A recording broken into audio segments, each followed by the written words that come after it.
Good morning, saints and children of God. My name is Dominique Lewis. I am the special guest for this week's Coffee with Christ. Now, of course, what is Coffee with Christ? About some coffee. So I have my pink drink right here, running a little low, but I highly recommend. And with that, we'll get started. So for the next few minutes, I will be talking about consistency and how if you match your consistency with God's consistency, your potential is sky high. And that's all it takes. It's just matching that consistency. So to start, I will give you an acronym, and it is PUSH, which stands for Pray Until Something Happens. Now, a lot of times we expect things to shift in our favor drastically. It could be a new job, new chapter, financial peace, whatever it may be. Everyone has a desire that's on their heart right now. Outside of God's perfect timing, the ability to have discernment, his favor, sometimes he might just want to spirit check you. And by spirit check you, I mean, he might ask, have you prayed? Have you prayed? Have you prayed about what you currently want right now and what you're talking to me about? To what detail, to what extent have you prayed about this? Have you prayed in excruciating detail? Asking, hey, I want this in this fashion at this time, and I want it to look like this. How in detail do you get with your prayer? And also question number 3, how consistent do you pray about it? What's your prayer life like? Is your prayer life consistent? The verse of the day is Mark 11, verse 24, and it says, therefore I tell you, whatever you ask in prayer, believe that you have received it and it will be yours. And part of believing that you receive it is that consistent prayer. And by consistently praying, it's acknowledging like, hey, I know that it's on the way. I know that what I asked for is on the way. It's on the way. I believe it. And also I'm showcasing my faith to God, telling him, hey, my faith will not fail. And I am consistent in my faith. Prime example of a spirit check. And it has to do with my personal life. Of course, I can talk about my personal life a little bit better than anybody else's because I'm me. You know, I live my life every day. But spirit check. So my current life.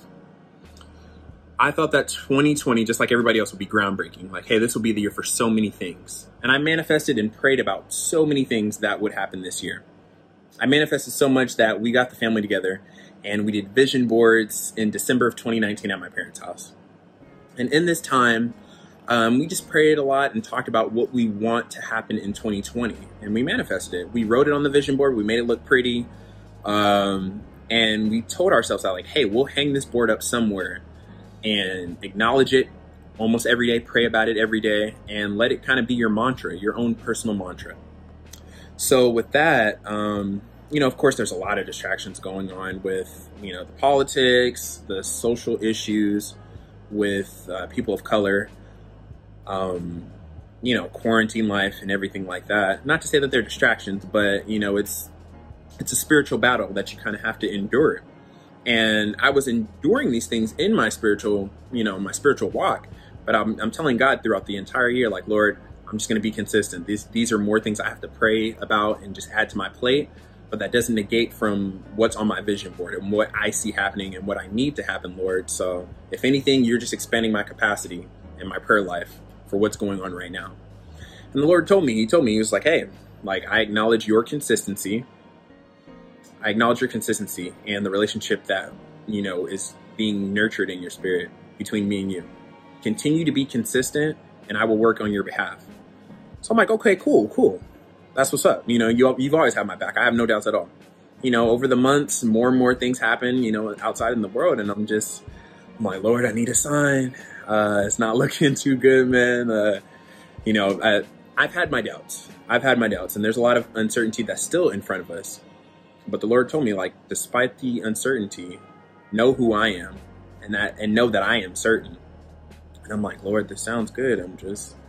Can I just get a sign, a hint? You know, throw me a Blue's Clues, something. Throw me a clue, something. But, you know, despite sometimes questioning and having those doubts, I still remained consistent in my prayer. Push. I prayed until something happened. And God told me, I hear you. I acknowledge your consistency. Keep on pushing. That's what he told me. Keep on pushing. The result of that and being consistent in my prayer was that within 3 weeks, I had 70%.